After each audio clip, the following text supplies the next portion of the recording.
एक बार फिर मैं आपके लिए लाया हूँ बहुत ही खतरनाक कहानी। यह कहानी है सुंदरपुर नाम के गांव की। उस गांव में एक पंकज नाम का आदमी रहता था। एक दिन पंकज अपना साइकिल लेकर शहर से वापस गांव की ओर आ रहा था। तभी उसने रास्ते में एक आधा बनाना कार देखा और उसको देख के वह एकदम हैरान हो गया और सोचने लगा, अरे ये कैसा बनाना कार, यह तो बहुत अच्छा है और यहाँ आसपास भी कोई नहीं है, इसको मैं लेकर जाता हूँ। ऐसा वह सोचा और उसके बाद अपने साइकिल को उस बनाना कार पे रखा और बनाना कार को चलाते हुए सीधे गांव की ओर बढ़ने लगा। उधर आधा बनाना कार को देख के सभी गांव वाले हैरान थे और खूब तालियां बजा रहे थे। पंकज उस बनाना कार को अच्छे से देखता है और उसको समझने की बहुत कोशिश करता है। कुछ दिनों बाद पंकज पैसे कमाने के लिए एक माचिस का बिजनेस शुरू करता है और उसको दूर दूर से लोग ऑर्डर देने आया करते थे। एक दिन पंकज को मिलने के लिए कार से एक आदमी आया और कहने लगा, देखो पंकज, मैं यहाँ पर माचिस का ऑर्डर देने नहीं आया हूँ, बल्कि मैं तो चाहता हूँ कि तुम ऐसे ही बहुत सारे बनाना कार बनाओ। ये रहे तुम्हारे एडवांस पैसे। वह आदमी पैसे देकर वहाँ से चला जाता है। इतने सारे पैसे पाकर पंकज बहुत खुश होता है और कार को बनाने का प्रोजेक्ट ले लेता है। अब मुझे बहुत सारे बनाना कार बनाना पड़ेगा, इसके लिए मैं बहुत सारा सामान लेकर आऊँगा। ऐसा सोचकर वह नाव लेकर सामान लेने के लिए शहर की ओर जाने लगता है। लेकिन रास्ते में बहुत तेज तूफान आ जाता है और उसका नाव तूफान में फंस जाता है और वह पानी के अंदर डूबने लगता है। थोड़ी देर बाद पंकज को पानी के अंदर एक जादुई पत्थर मिलता है। वह नाव को सीधा करके उस पे चढ़ जाता है और सोचने लगता है, यह तो कोई जादुई पत्थर लगता है, चलो इसको घर वापस लेकर जाऊंगा और वहाँ पर देखता हूँ यह क्या है। ऐसा सोचकर वह नाव लेकर वापस घर की ओर जाने लगा। घर पहुँचते पहुँचते रात हो चुकी थी और सभी लोग गांव में सो रहे थे। वह उस जादुई पत्थर को ले जाकर अपने माचिस वाले दुकान के पास रख दिया। पंकज सोचने लगा, काश मेरे पास एक जीप होता तो मैं आसानी से शहर चला जाता और बहुत सारा सामान लेकर आता। उसके ऐसा कहते ही वह सारा माचिस एक जीप में बदल जाता है।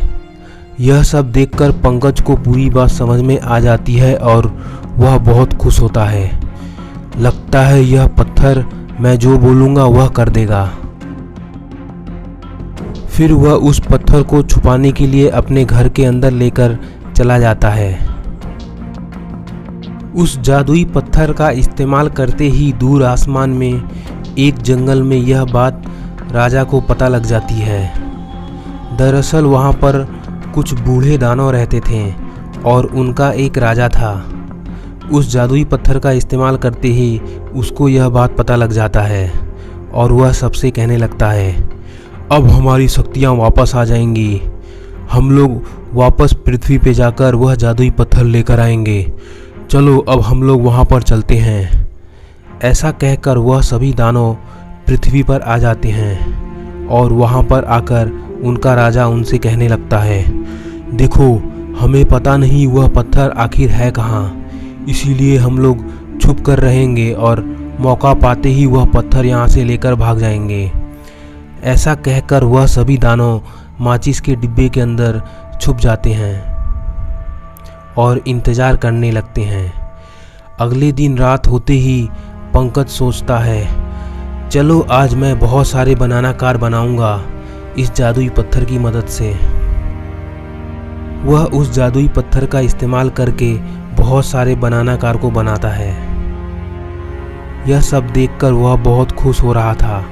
उस जादुई पत्थर को पाने के लिए एक जादूगरनी भी कई दिनों से इंतज़ार कर रही थी।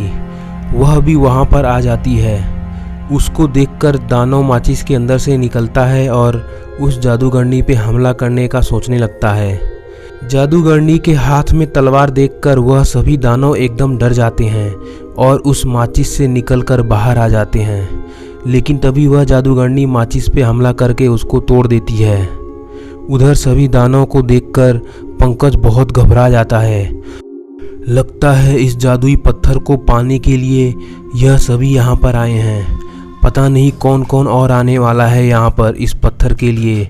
मुझे कुछ करना चाहिए। ऐसा सोचकर उसने उस जादुई पत्थर की मदद से अपने जीप को एक हेलीकॉप्टर जीप में बदल देता है।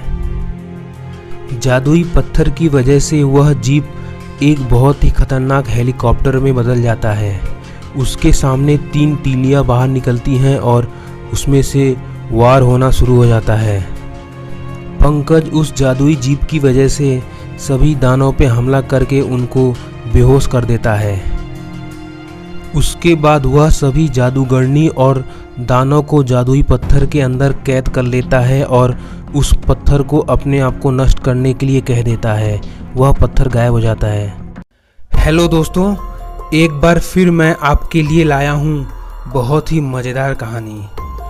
यह कहानी शुरू होता है चंपापुर नाम के गांव से। उस गांव में एक सोनू नाम का लड़का अकेले रहता था। वह पैसे कमाने के लिए नए नए तरह के खिलौनों को बेचा करता था। वह रोज़ सुबह अपने खिलौनों को लेकर बहुत दूर दूर तक जाता और उनको बेच कर आता। कभी कभी वह खिलौने बेचने के लिए बहुत दूर चला जाता और उसे जंगल के रास्ते आना जाना पड़ता। एक दिन वह खिलौने बेचकर वापस लौट रहा था। तभी उसने रास्ते में कोई चमकती हुई चीज़ देखी। वह वहाँ पर जाता है और देखता है कि वहाँ पर एक जादुई पेड़ है और उसके अंदर बहुत सारे जीव जंतु चले जा रहे हैं। वह भी उस जादुई पेड़ का पता लगाने के लिए उसके अंदर जाने लगता है और चलते चलते वह दूसरी तरफ एक जादुई दुनिया में पहुंच जाता है। उस जादुई दुनिया में चारों ओर बहुत सारा खजाना था। सोनू चलते हुए उस जादुई दुनिया के अंदर जाने लगा। धीरे धीरे चलते चलते वह एक ऐसी जगह पहुंचा जहां पर बहुत सारा कुआं था। उन सभी कुएं के अंदर अलग अलग रंग के पानी होते हैं। यह सब देखकर सोनू एकदम हैरान हो जाता है और सोचने लगता है, अरे ये कैसा पानी। चलो प्यास लगी है, थोड़ा पी लेता हूँ। ऐसा कहकर वह एक कुएं से पानी निकालकर पीने लगता है। लेकिन तभी थोड़ी देर बाद उस कुएं से आवाज आती है, आज तक इस जादुई दुनिया से कोई भी जिंदा बच के नहीं जा पाया। देखते हैं तुम कब तक जीवित रहते हो। यह सब सुन के सोनू एकदम घबरा जाता है। तभी वहां पर एक बहुत ही खतरनाक दानव दौड़ते हुए आता है। यह सब देखकर सोनू डर जाता है और तेजी से वापस उस जादुई पेड़ की ओर भागने लगता है। लेकिन वह दानव उसका पीछा नहीं छोड़ता और उस पेड़ तक भी आ जाता है। सोनू तेजी से दौड़ते हुए उस जादुई पेड़ से वापस अपनी दुनिया में आ जाता है। सोनू एकदम डर चुका था और वह वापस इस जगह कभी नहीं आना चाहता था। इसीलिए वह बहुत तेजी से अपने घर की ओर भागने लगा। घर पहुंच के वह सोचने लगा, बहुत खतरनाक था वह जादुई जंगल। वहाँ पर बहुत खजाना था, लेकिन उस खजाने को मैं लेकर नहीं आ पाया बाहर। चलो कोई बात नहीं, मेरी जान तो बच गई। एक दिन सुबह सुबह जब सोनू खिलौने बेचने के लिए जा रहा था, तभी उसके पेट में बहुत तेज दर्द होने लगा। वह खिलौनों को लेकर जंगल के ओर से जा रहा था, लेकिन उसके पेट में बहुत तेज दर्द हो रहा था और उसको उल्टी आना शुरू हो गया था। तभी अचानक उसके पेट से एक जादुई पेड़ बाहर निकलता है। वह पेड़ सोनू से कहने लगता है, तुमने उस जादुई दुनिया में जो पानी पिया था उसके द्वारा मैं तुम्हारे पेट में चला गया था। मैं एक जादुई पेड़ हूँ और मैं तुम्हारी हर इच्छा पूरी कर सकता हूँ। तुम बहुत अच्छे इंसान लगते हो, मैं तुमको कुछ उपहार देता हूँ। ऐसा कहकर वह जादुई पेड़ उसको एक पहिया देता है और कहने लगता है, यह एक जादुई पहिया है, जो भी तुम बोलोगे वह इस पहिए से बाहर आ जाएगा। ऐसा सुनकर सोनू अपना सारा खिलौना लेकर अपने घर की ओर जाने लगता है और उधर गांव में अपना खेल दिखाना शुरू कर देता है। उस जादुई पहिए को देखकर सभी बच्चे इकट्ठा हो जाते हैं और एकदम जोश में आ जाते हैं।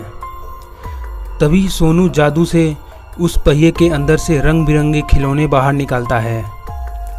दरअसल होली का माहौल था और बच्चे रंग बिरंगे खिलौने खोज रहे थे। वह बहुत सारे अलग अलग रंग के खिलौनों को उस जादुई पहिए से बाहर निकालता है और उनको बेचकर बहुत अच्छा पैसा कमा लेता है। वह उस पहिए की मदद से अपने काम की चीज़ भी निकाल लेता था। यह सब एक दिन संदीप देख लेता है और उसके मन में लालच आ जाता है। वह सोचने लगता है, काश यह पहिया मुझको मिल जाए तो एकदम मज़ा आ जाएगा। इसका कुछ करना पड़ेगा, आज रात को ही इसको मैं चोरी कर लूँगा। चलो प्लान बनाता हूँ। ऐसा सोचकर वह उस रात को ही सोनू के घर के पीछे एक गड्ढा बनाता है और उस गड्ढे के रास्ते से वह सोनू के घर के अंदर घुस जाता है और उस पहिए को चोरी कर लेता है। गांव में सभी लोग सो रहे थे और उधर संदीप उस जादुई पहिए को उठाकर अपने घर के अंदर ले जाकर रख देता है और सुबह उठकर इधर उधर देखने लगता है। तभी वह जादुई पहिया अपना जादू दिखाना शुरू कर देता है। वह पहिया बहुत तेज घूमता है और संदीप का घर हवा में लॉन्च हो जाता है और वह पहिया वापस सोनू के पास चला जाता है।